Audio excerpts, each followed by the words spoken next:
আর তারপর হঠাৎ করে হ্যাঁ টিকটিকি ঠিক ঠিক টিকটিকি চূড়ান্ত সিদ্ধান্ত দিল। এত অধমের অধম এগুলো যে ওর চাইতে টিকটিকি ভালো। হ্যাঁ, এই অধম মানুষরূপী অধমের চাইতে টিকটিকি অনেক সিনিয়র, যে ঠিক ঠিক সিদ্ধান্ত দিতে পারলো আর সেই সিদ্ধান্ত অনুযায়ী আমল করে। কথা ঠিক। জি।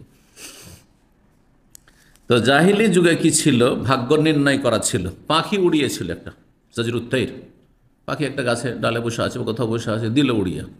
আর তাদের ধারণা যদি ডান দিকে উড়ে তাহলে কাজটা সফল হবে, বাম দিকে উড়ে ভাগ্য খারাপ, করবো না তাহলে। জি।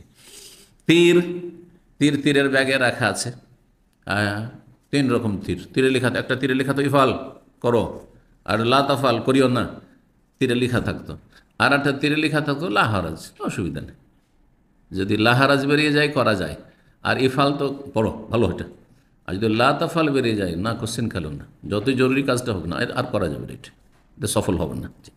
এগুলি শিরক, এগুলি হচ্ছে অলক্ষী কুলক্ষণ, আতেয়ারা, কোনো কিছুকে অলক্ষী বা কুলক্ষণ মনে করা, তার অন্তর্ভুক্ত।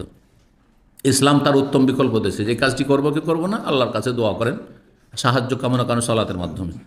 বলছেন ফাআওয়াদা উম্মাতাহু বিহাযা, নবী সাল্লাল্লাহু আলাইহি ওয়াসাল্লাম তার উম্মতকে উত্তম বিকল্প দিয়েছেন এই ইস্তেখারার মাধ্যমে। আম্মা কানা আলী আমরুল জাহিলিয়া, জাহিলিয়াতের যুগে যে কুপ্রথা ছিল তার উত্তম বিকল্প কি ছিল? কুপ্রথা মিন জাজরিত তাইর, পাখি তাড়ানো আর তা দিয়ে ভাগ্য নির্ণয় করা। ওয়াল ইস্তিকসাম বিল আজলাম, তীর দিয়ে ভাগ্য নির্ণয় করা। আল্লাযী নাযীরু হাযিহিল কুরআ আল্লাতী আফআল ইখওয়ানুল মুশরিকিন, এইরকমই কাজটি করব কি করব না। ধরেন আজকাল তীরের যুগ নেই, কিন্তু যদি লিখেন ওই আপনার লটারি করার মতো, একটা কাগজে লিখলেন করো, আর একটাতে করিও না, আর ওটাতে তোমার ইচ্ছা, আর তারপরে তিনটা রেখে দিল। ছোটো বাচ্চাকে যাই একটা কাগজ উঠা, দেখা গেল যে করো চলে আসুন, আর এই কাজটি কর, শিরক, এটা শিরক। এ করা জায়েজ কখন? যেখানে এই ধরনের অলৌকিক লক্ষণ নাই ওখানে। সেটা হচ্ছে যে একটা বোতল আছে আর তিনজন সবাই দাবিদার যে আমাকে পিপাসা লেগেছে, বলছে আমাকে পিপাসা লেগেছে। যদিও তরিকা হচ্ছে তিনজন মিলে ভাগযোগ করে খাই, কিন্তু যদি না একজন নেবে, যে নেবে একজন, ঠিক না? এই যে আমরা প্রাইজ দিচ্ছি, ধরেন 5টা প্রাইজ আছে আর এতগুলি লোক আছে, 5জনকে শুধু দেব। 5জনকে যদি চেহারা দেখে দেখে দিই, এদের সাথে শেখের খাতির আছে, এরা সবগুলি চামচা, বড় মুফতি আপনারা এই ক্ষেত্রে, মাশাআল্লাহ।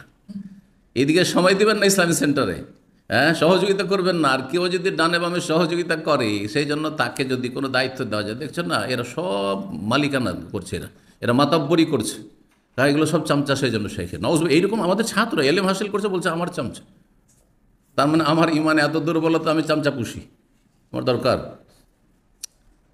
আমি ওদেরকে বলে, এইসব বেয়াদবগুলোকে বলবো যে তুমি সময় দাও, যে সময়টা অন্যরা দিচ্ছে সেই সময়টা তুমি দাও, তুমি সিনিয়র আমার কাছে, আমার কাজের লোক দরকার। সোজা কথা, স্পষ্ট এই ভাষা, এটা আমি এর আগেও এক দুবার বলেছি, আমার কাজের লোক প্রয়োজন এখানে।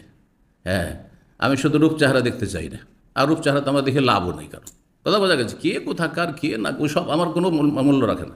আমার কাছে মূল্য রাখে আপনি সময় দিচ্ছেন, যে কোনো রকম সময় দিতে পারেন, শ্রম দিচ্ছেন, সময় দিচ্ছেন, পরামর্শ দিচ্ছেন, হিতাকাঙ্ক্ষী, যে কোনোভাবে আপনি সহযোগিতা করছেন। ধরে না যে সময় দেওয়া, অনেক সময় দেওয়া নয়, কিন্তু আর কিছু দিয়ে সহযোগিতা করছেন আপনি। জি, আল্লাহ বোঝার তৌফিক দান করুন। কারো সম্পর্কে যদি বলা হয় যে চামচা, তো যারাকে চামচা বললেন তাদের ওপর দোষারোপ শুধু করলেন না, তার চাইতে বড় দোষারোপ কার ওপর?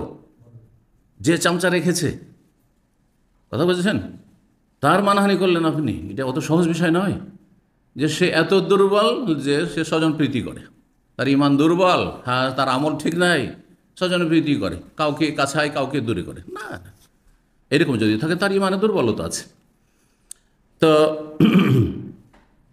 কি বলছিলাম, কোরা করা মানে লটারি করা, এটা জায়েজ কখন? যেখানে অলৌকিক কুলক্ষণের বিষয় নেই, যেমন প্রাইজ দেওয়ার ক্ষেত্রে, আরও বিভিন্ন ক্ষেত্রে, নাম রাখার ক্ষেত্রে হইতে পারে।